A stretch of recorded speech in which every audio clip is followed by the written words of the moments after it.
2025 का जो बनाया गया है आरक्षण नीति वही लागू होगा। आज क्लियर है, यानी कि आज क्लियर कर दिया गया भैया आरक्षण नीति के बारे में भी। नमस्कार दोस्तों, कैसे हैं? आई होप आप लोग स्वस्थ होंगे, मस्त होंगे और तंदुरुस्त होंगे। टीआरई 3 आ गया है। टीआरई 3 में कौन कौन आवेदन कर पाएंगे? कल देर शाम 17 पेज का विज्ञप्ति जो है नोटिफिकेशन जारी कर दिया गया है। सीट के बारे में क्लियर नहीं किया गया, कौन कौन आवेदन कर पाएंगे। पहली बात, डोमिसाइल लागू हुई या नहीं हुई और इसमें अपियरिंग वालों को क्या मौका मिल रहा है या नहीं मिल रहा है, सबसे महत्वपूर्ण प्रश्न यही है। और इन्हीं मुद्दा के ऊपर हम आज के इस वीडियो में बातें करेंगे। मेरा नाम है विक्की गोयल और आप देख रहे हैं the times of Bharat. Video को जरूर लाइक कर दीजिए, शेयर कर दीजिए और जो लोग नए होंगे सब्सक्राइब अवश्य कर लीजिए। पल पल की कोई भी अपडेट आपसे छूटे नहीं, पल पल की हर अपडेट आपको मिलती रहे और कोई भी अपडेट जो है वो आपसे मिस ना हो, ताकि आपको किसी प्रकार की दिक्कत नहीं हो। इन शिक्षक की बहाली टीआरई 3 की मैं बातें कर रहा हूं। खैर चलिए आते हैं हम अपने पॉइंट के ऊपर, आगे वीडियो को स्टार्ट। हम एनसीईआरटी का नोट्स हम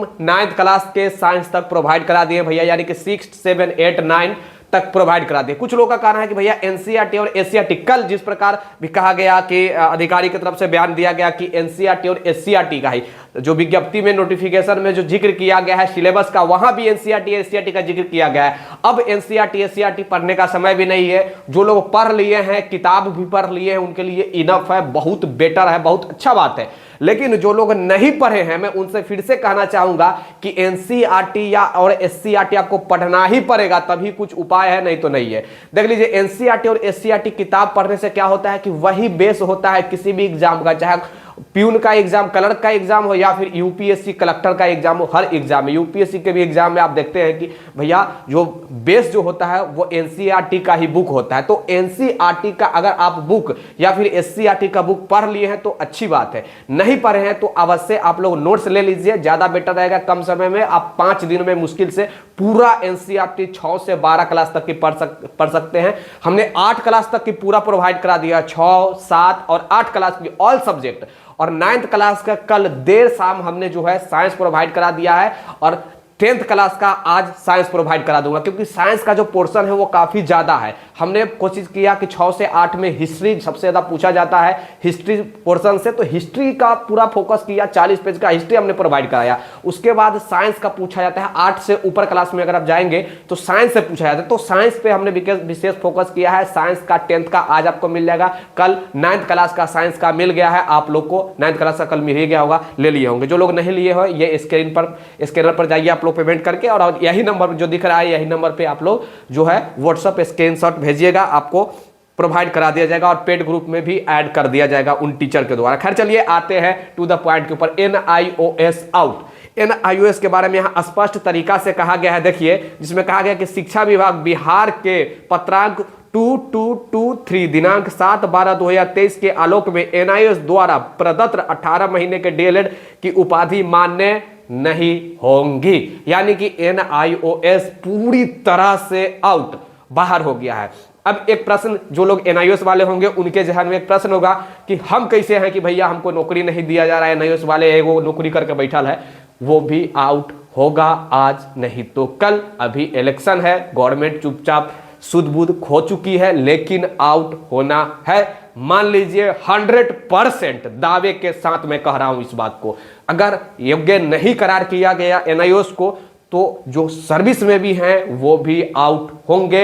मैं जो भी बोला हूं वही हुआ है, वही होगा, आप लिख करके रख लीजिए। मैं ये भी बता रहा था कि एनआईओएस को नहीं मौका मिलेगा, टीआरई 3 में भी नहीं दिया गया, क्लियर कर दिया गया कि भैया एनआईओएस 18 महीने का कोर्स है। और एनआईओएस के जो 18 महीने का कोर्स, देखिए एनआईओएस 18 महीने का कोर्स रहे या नहीं रहे, जजमेंट के अनुसार 18 महीने का है, सुप्रीम कोर्ट के अनुसार यहां पे जिक्र भी कर दिया गया है। आगे है 3 अटेम्प्ट का हमने जिक्र किया था, यह भी क्लियर हो गया है कि भैया 3 अटेम्प्ट ही मौका मिलेगा।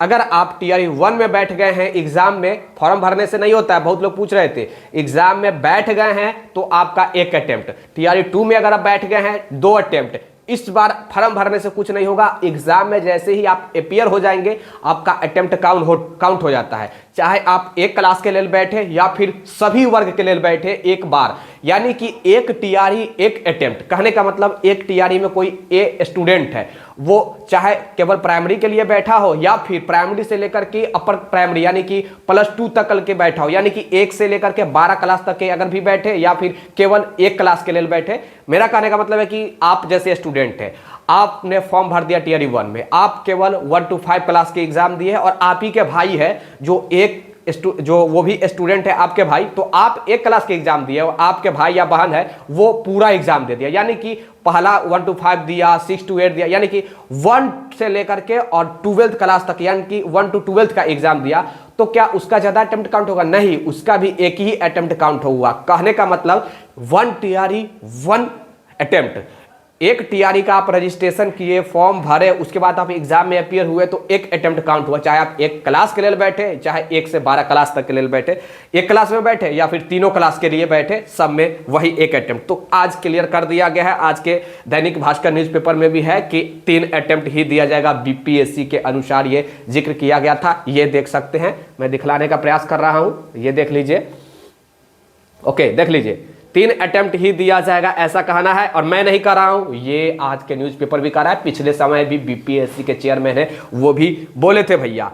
अब आते हैं कि शिक्षक भर्ती जो आरक्षण नीति का क्या प्रावधान है, डोमिसाइल नहीं है। आरक्षण नीति जो जातीय जनगणना के अनुसार जो 75:25 का जो बनाया गया है आरक्षण नीति, वही लागू होगा। आज क्लियर है, यानी कि आज क्लियर कर दिया गया भैया आरक्षण नीति के बारे में भी कि जो 75% बिहार में आरक्षण नीति लागू किया गया है वही लागू होगा और डोमिसाइल नहीं होगा। डोमिसाइल अलग हो जाता है और आरक्षण नीति अलग होता है। आरक्षण जो निर्धारित की है गवर्नमेंट, बिहार गवर्नमेंट, जातीय जनगणना वाला, वो लागू होगा। डोमिसाइल होता क्या है कि वो एक लिमिटेशन दिया जाता है, एक बंधुआ जो होता है सीट दिया जाता है अदर स्टेट वालों को कि 4%, 5% जो भी दिया जा रहा है, 4-5% ही दिया जाता है ज़्यादातर स्टेट में जहाँ पे डोमिसाइल लागू हो। तो ये डोमिसाइल नहीं है, पहली बात, ये आरक्षण नीति है। तो 75% बिहार, 25% अदर स्टेट। अब अदर स्टेट में पूरे भारत के लोग आएंगे, केवल उत्तर प्रदेश, झारखंड और पड़ोसी राज्य ही नहीं आएंगे और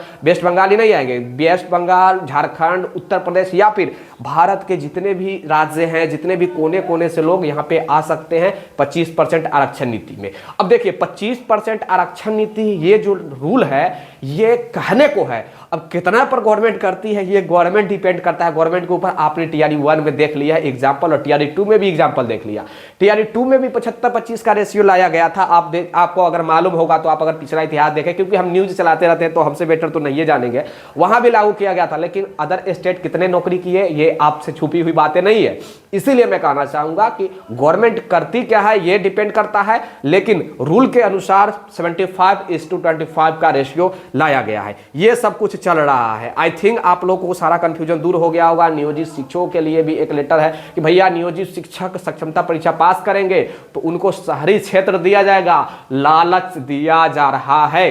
नियोजित शिक्षकों की तरफ से विरोध हो रहा है कि जो जिला अलॉटमेंट की जो जिक्र किया जा रहा है कि नंबर बेस पे जिला अलॉटमेंट होगा, तो ये सही नहीं है। और ये सही भी है कि जो टीचर 1 to 5 में सब दिन बच्चे को पढ़ा रहे होंगे, अब वो उनका एज 50 वर्ष हो गया है, अब उनको आप कहिएगा कि बीपीएससी लेवल का आपको हम एग्जाम लेंगे, प्रश्न पूछेंगे, आपको क्वालिफाइड करना होगा, तो ये तो हो जाएगा उनके साथ नाइंसाफी करना। ये दुर्भाग्य की बात है। आपके साथ भी यही होगा। आप बीपीएससी वाले मान लीजिए टीचर हैं और आज आप बीपीएससी क्वालिफाइड कर लेते हैं, क्या आज से 20 साल बाद आप बीपीएससी क्वालिफाइड कर पाएंगे?